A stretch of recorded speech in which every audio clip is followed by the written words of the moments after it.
Toda a Copa do Mundo tem a sua surpresa. Não tem como a gente não lembrar do que aconteceu, por exemplo, na Copa do Mundo de 2022, com a campanha histórica que Marrocos fez. A primeira seleção africana a chegar numa semifinal de Copa do Mundo. Tá certo que eles perderam a semifinal e acabaram perdendo a disputa de terceiro lugar, mas ainda assim não deixa de ser gigante o que eles fizeram, conseguindo enfrentar grandes times como Espanha, Portugal e chegar até onde chegaram. Um pouco antes a gente chega também em 2018, que a gente teve a grande surpresa da Croácia chegando na final. Claro que depois de 2022 a gente tem uma outra visão sobre a seleção croata, mas em 2018 ninguém esperava que eles fossem chegar na final da Copa do Mundo. E conforme a gente vai voltando às Copas, sempre tem uma história dessas que chama atenção. Mas quem assiste futebol há bastante tempo, mais tempo do que eu, com certeza, porque na época eu só tinha 2 anos, vai se lembrar que na Copa do Mundo de 2002 a gente teve a seleção da Turquia, que inclusive foi adversário do Brasil 2 vezes naquela Copa. Aquela seleção da Turquia fez história em 2002, principalmente com o grande nome da seleção na época, que era o Hakan Şükür, que é um grande ídolo do Galatasaray, teve passagem pela Inter de Milão, e aquela geração turca conseguiu fazer uma campanha histórica na Copa do Mundo, levando a seleção da Turquia para uma semifinal contra o Brasil. Eventualmente eles perderam o jogo e enfrentaram a Coreia do Sul na disputa de terceiro lugar e venceram a partida, levando um bronze para a seleção da Turquia, o que é uma grande conquista, a maior conquista da história da seleção turca. Só que depois disso, o futebol na Turquia parece que não evoluiu, porque quando você pega esses grandes resultados, como por exemplo, eu falei da seleção da Croácia em 2018, eles mantiveram a boa performance em 2022. A seleção de Marrocos em 2022 tem uma grande expectativa para eles em 2026, já foram vice-campeões da Copa Africana de Nações, por exemplo. Essas seleções que tiveram suas surpresas conseguiram manter por mais um ciclo, enquanto a Turquia simplesmente desapareceu do mapa. Eles não se classificaram para mais nenhuma Copa do Mundo desde 2002 e até se classificaram para outras Euros, conseguiram inclusive terminar num terceiro lugar na Euro de 2008, mas nas outras Euros que participaram caíram nas quartas de final e na fase de grupos. Só que agora algo diferente tá acontecendo e a gente tá vendo uma nova geração turca surgindo e, na minha opinião, muito mais talentosa do que aquela geração de 2002 era. E essa pode ser uma geração que tem a capacidade de mudar o nível do futebol na Turquia. E é exatamente isso que eu quero conversar com vocês no vídeo de hoje. Os 2 grandes motivos que estão fazendo a Turquia conseguir revelar grandes craques mundiais, como Arda Güler no Real Madrid e o Kenan Yıldız jogando pela Juventus, e se tem uma projeção, se eles vão ter a capacidade de continuar desenvolvendo e mantendo o alto nível, ou se essa é só mais uma geração de 2002 da Turquia que vai durar um ciclo e vai morrer. Agora, quando a gente fala de Turquia, é inevitável lembrar de outro assunto que ficou famoso por lá. E já que a gente tá falando de cabelo, ou da falta dele, deixa eu fazer um parêntese rapidinho aqui no vídeo pra lembrar você que não precisa gastar uma fortuna e viajar pra outro continente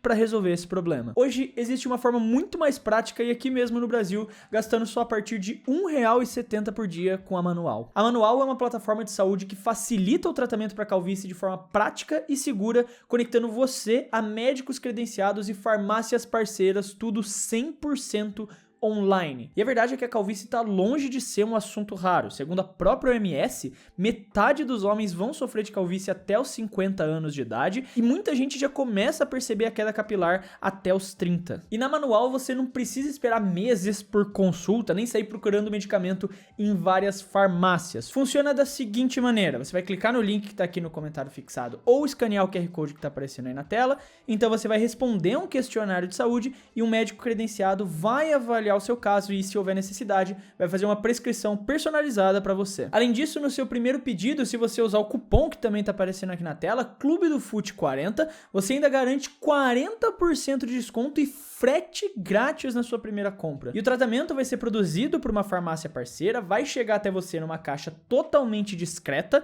e você ainda tem acompanhamento clínico por WhatsApp durante todo o processo. A Manual já ajudou mais de 500 mil homens, como nos exemplos de fotos reais de antes e depois que eu tô mostrando aqui pra vocês. Então, se você tá buscando uma forma de tratar sua calvície, não deixa de dar uma olhada. Clica aqui no link fixado nos comentários ou escaneia o QR Code na tela, dá uma olhada, dá uma pesquisada e se você sentir que é pra você, você pode garantir 40% de desconto na sua primeira compra, além de frete grátis usando o cupom Clube do Fute 40. Então, muito obrigado, Manual, pela parceria. Agora, bora voltar pro vídeo. Como eu falei na introdução, existem dois grandes motivos do porquê a Turquia está começando a desenvolver, criar essa nova geração. E o primeiro deles é o investimento que eles vêm fazendo na própria base do país. Ao todo, já foram construídos mais de 100 centros de formação de jovens jogadores lá na Turquia, tudo isso com incentivo financeiro vindo da UEFA e da FIFA. As federações, tanto continentais quanto a FIFA, que é a Federação Internacional do Futebol, eles dão esses incentivos financeiros para as federações desenvolverem o futebol no seu país. E aí depende de como cada federação vai gastar o seu dinheiro. No caso da Turquia, eles incentivaram muito a construção dessas bases de formação de jovens talentos. Inclusive os clubes, principalmente os grandes clubes como Beşiktaş, Fenerbahçe e Galatasaray, começaram também a investir pesado nas categorias de base, criando várias escolinhas e espalhando elas pelo país. E exatamente dessa estrutura que começaram a surgir alguns nomes muito fortes no futebol turco. O primeiro deles, o Arda Güler. Nascido na cidade de Ankara, na Turquia, ele é formado na própria base turca. Ele não é um dos vários jogadores que representam a seleção turca que vieram da diáspora, de jogadores que são de fora do país e escolheram representar a Turquia. Ele nasceu na Turquia e foi formado na Turquia. Inclusive, ele foi descoberto por acaso por um scout do Fenerbahçe, enquanto ele tinha ido observar outro jogador lá no clube de base que ele jogava. Então ele se impressionou com o Arda Güler e trouxe o menino para jogar num dos maiores clubes da Turquia. Inclusive, uma curiosidade muito interessante sobre o Arda Güler, o grande ídolo dele era o Alex, que é um ídolo do Fenerbahçe e o ídolo de muitos jogadores turcos dessa nova geração. O sonho dele, inclusive, era vestir a camisa 10 do Alex e ele conseguiu fazer isso se destacando lá no Fenerbahçe. Aí, obviamente, como qualquer craque que surge de qualquer país que não é Argentina, ele virou o Messi e o nome do país, no caso, o Messi turco, porque se fosse da Argentina seria só o novo Messi mesmo. E o destaque dele lá no Fenerbahçe ganhou o destaque dos principais clubes europeus e teve uma guerra para ver quem ia conseguir contratar o Arda Güler e no final das contas o Real Madrid, como na maioria das vezes, venceu essa guerra e levou ele para jogar lá pelos merengues. Ele chegou no Real Madrid então na temporada 23-24 e demorou um pouquinho para conseguir se firmar, não pela falta de qualidade do jogador, mas também pelo espaço que ele tinha para se provar no Real Madrid. Até que com a chegada do Xabi Alonso, ele virou uma peça muito importante e começava de titular muitas das partidas pelo Real Madrid. Com a queda do Xabi Alonso e a chegada do Arbeloa, ele continuou sendo regularmente escalado como titular, apesar de já com uma frequência um pouco maior não iniciar o jogo, começar no banco de reservas, e também gerou uma cena um pouco ali de protesto durante a partida do Real Madrid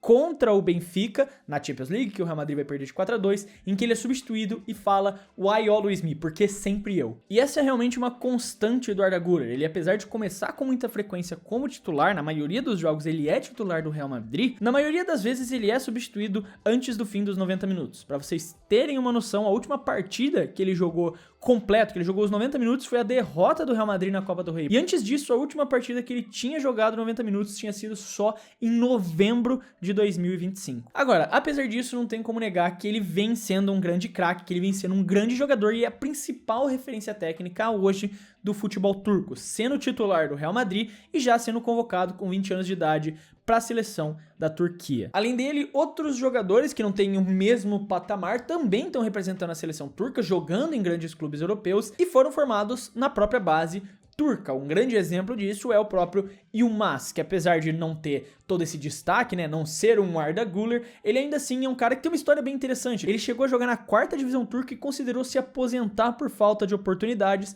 mas recebeu uma oportunidade eventualmente no Galatasaray e virou uma peça indispensável no time. Não só isso, mas também se tornou uma peça indispensável na seleção turca por conta da polivalência que o Yılmaz tem. Ele pode jogar em praticamente qualquer uma das posições do ataque, tanto como centroavante, como qualquer uma das duas pontas, e até mesmo ali como um atacante mais recuado, um segundo atacante, um falso 9, qualquer posição que você botar ali para jogar no ataque funciona muito bem. E isso é muito importante, ainda mais pensando nessa geração turca, porque você tem muitos bons nomes, especialmente falando no ataque. Então, ter um jogador com esse nível de qualidade, claro, não é o mesmo do Güler, mas que seja um bom jogador, acostumado em jogar em alto nível e que possa jogar em qualquer posição do ataque, cria uma polivalência tática muito grande para a seleção turca se adaptar. E além deles, tem outros nomes que foram formados no próprio país, na Turquia, e que trazem muita qualidade para a seleção, como o Demiral, que talvez vocês conheçam, jogou na Juventus, jogou na Atalanta e hoje está no Al-Ahly da Arábia Saudita. E também tem um outro nome um pouco mais conhecido dessa geração turca formado na própria Turquia, que é o Çelik,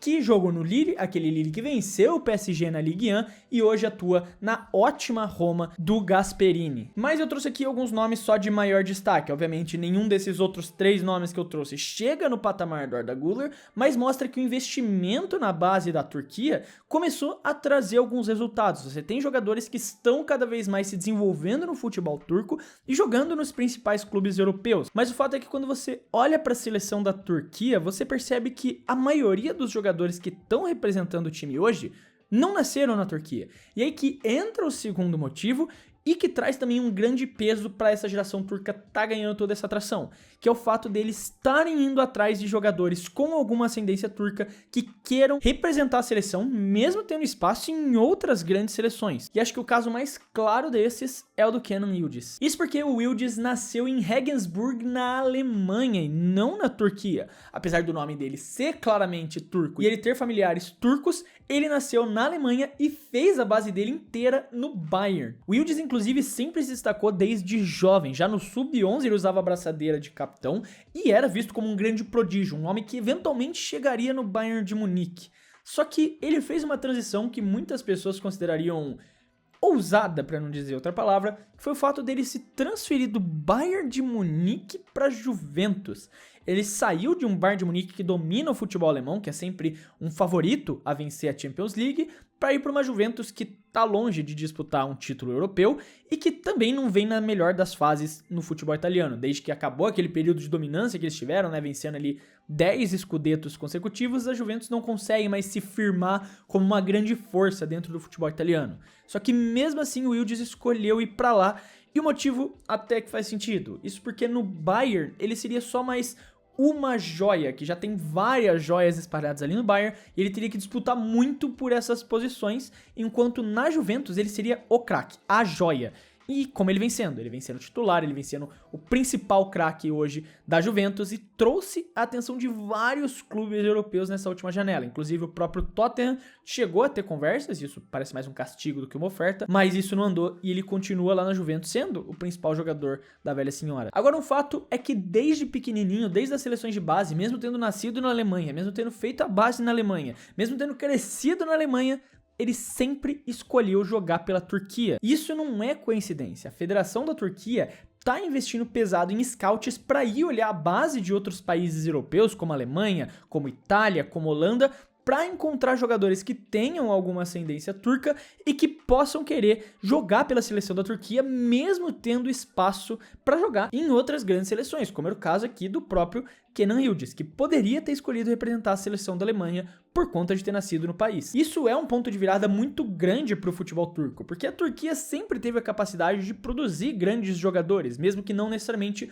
formados no seu país. Você tem o próprio caso do Gundogan, você tem o próprio caso do Özil, que todos acabaram indo representar a seleção da Alemanha porque não enxergavam um futuro no projeto turco. Só que agora a federação e a seleção turca estão fazendo questão de mudar essa visão para que os jogadores que tenham algum traço turco na sua árvore genealógica queiram escolher a Turquia em cima dessas outras seleções. E a gente tem vários outros exemplos, como o Can Uysun, que também nasceu na Alemanha e fez a base no Nuremberg. Atualmente ele se transferiu para jogar pelo Eintracht Frankfurt, aquela máquina de comprar atacantes de base e vender eles mais caro depois, e vem se destacando, apesar de ter tido uma primeira temporada um pouco difícil lá no Frankfurt. Nessa segunda temporada ele já vem sendo uma peça indispensável e já tem vários rumores dele ir para outros clubes, como o Newcastle, Aston Villa e de novo o castigo do Tottenham. Você tem também o Orkun Kökçü, nascido na Holanda, formado pelo Feyenoord, jogou muito tempo lá pelo clube holandês, inclusive foi capitão do clube holandês com só 21 anos de idade,